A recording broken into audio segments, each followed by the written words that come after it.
పండుగప్ప శుభ్రంగా క్లీన్ చేసేసుకుని పండుగప్ప అండి ఇది తయారు చేసుకున్న విధానం. బాన్ పెట్టాక నూనె,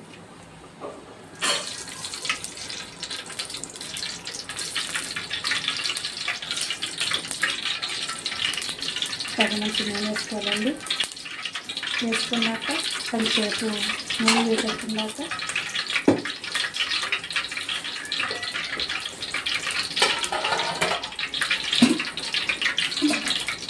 నూనె బాగా కావకండి. చేపల కూరలో ఉల్లిపాయలు చిన్న చిన్న ముక్కలు చేసుకోవాలి.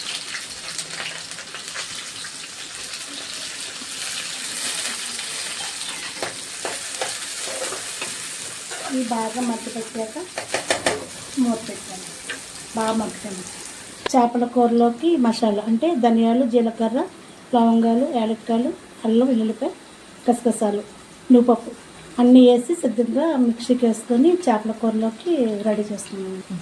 ఇది చికెన్లో కూడా వేసుకోవచ్చండి. ఇదే మసాలా చికెన్లో కూడా వేసుకోవచ్చు, చేపల్లో వేసుకోవచ్చు అండి. ఇది చింతపండు పులుసు వేయకుండా మసాలా ఇది వేసి వాటర్ వేసేస్తే ఇది అవుతుంది మసాలా కింద.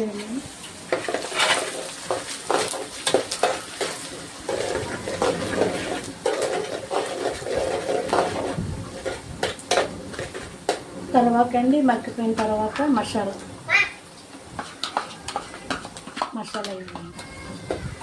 వేసి బాగా కలిపి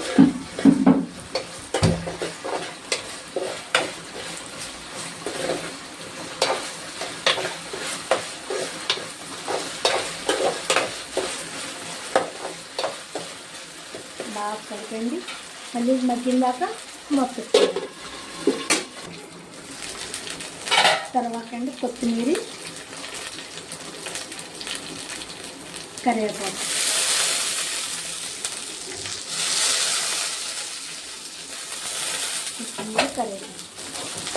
వేసి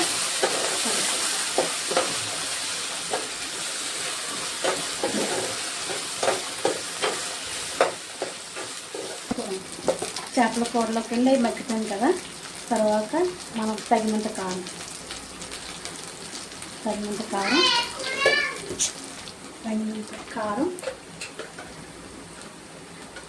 తగినంత చిక్కుడు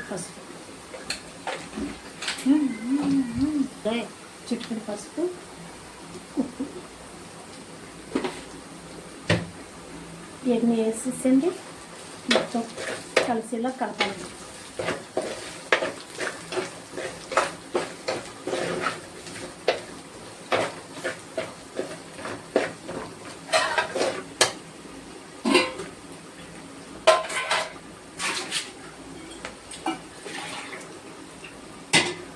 తర్వాత నీళ్ళు వేసుకోవాలి.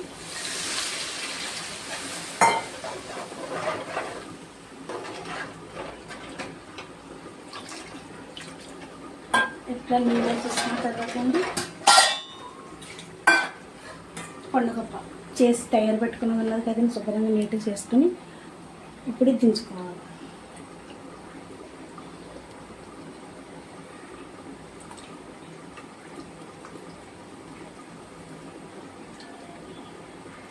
కత్తించుకోవాలి. మళ్ళీ ఇదంతా కొంచెం దగ్గరికి ఎన్ని అయిపోయాక దగ్గరికి అయ్యేదాకా మూత పెట్టేసుకోవాలి. చేపల కూర అండి, ఇందాక చెప్పాను కదా చేపల కూర అయిపోయింది. మరి ఇంకా దగ్గరికి అయిపోయిన కూర మనం దింపి ముందు ఇలా దగ్గర కొంచెం ఇలా అనుకొని కొంచెం ఇంకా అయిపోయినట్టండి ఇంకా కూర. మరి గ్యాస్ బంద్ చేసుకుంటున్నానండి. ఇది పండుగప్పుడు ఎగిరండి.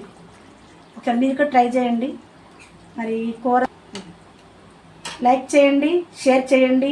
మా కూర ఇలా వండుకొని టేస్ట్ చూడండి.